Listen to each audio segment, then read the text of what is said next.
Оба бактериялар тудыратын ауру түрі.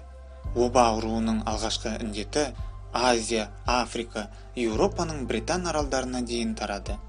Оны сол заманда билік еткен Византия императоры Юстиниан құрметіне Юстиниан індеті деп атады. Бірақ обаның жаппай таралып, үлкен адам шығындарына алып келуі 14 ғасырдың ортасында орын алды. Бұл індет әлемнің саяси, экономикалық өміріне үлкен өзгерістер алып келді.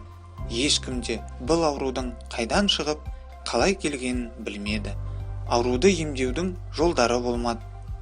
Ал олмен күресу жағдайды тек ушықтыратын. Ауру Еуропаға әлі күнге дейін обаның ошағы саналатын Монғолия жерінен келді. Барлығы тарбаған атты суырлардан басталды. Монғолдар тарбағанды тек азық ретінде емес, терісін тұрмыста да пайдаланды. Осылайша ауру жұқтырушы бүргелер суырлардан адамға өтті. Бірақ бүргелер өздері Еуропаға жете алмайтын. Бұл іске оларға егеу құйрықтары көмектесті. Олар саудагерлердің тауарларының ішіне тығылып Еуропаға жетті. 1346 жылы Алтын Орда ханы Жәнібектің әскері Генуяның Крым жеріндегі Кафа қаласын қоршаған кезде әскер арасында оба таралып, адамдар қырыла бастады. Хан кері шегінуге бұйрық берді. Бірақ кетерде қала ішіне обадан өлген адамдардың денесін тастауды бұйырды. Ауруға шалдыққан генуялықтар өз үйлеріне кемемен жол тартты. Олар көп жерлерге тоқтап, аурудың жаңа ошақтарын тудырды. Кафадан қайтқан кемелер Генуя мен Венеция тұрғындарына ауру әкеліп, індет бүкіл Еуропаға тарала бастады. Генуяда жаппай тәртіпсіздіктер басталды.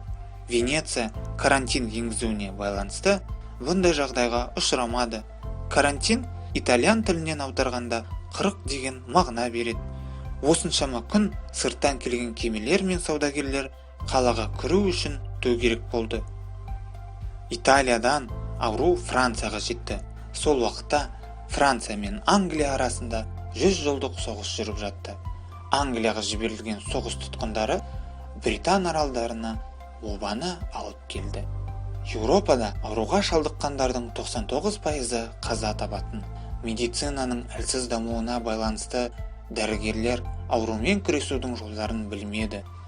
Өз жұмысын жасауға дәрігерлерге шіркеу қызметкерлері көп кедергі жасайтын. Ауру қаза тапса, ол Құдайдың қалауы, ал айықса, оқылған дұғалардың көмегі санайтын. Дәрігерлердің өздері аурудың алдындағы әлсіздігін мойындайтын. Оны емдемек түгіл, қайдан шыққанын да білмейтін. Өздерін аурудан қорғау үшін дәрігерлер арнайы киім киді. Теріден жасалған тығыз бас киім мен құстың тұмсығына ұқсас маска. Ол қазіргі заманғы респиратордың қызметін атқарды.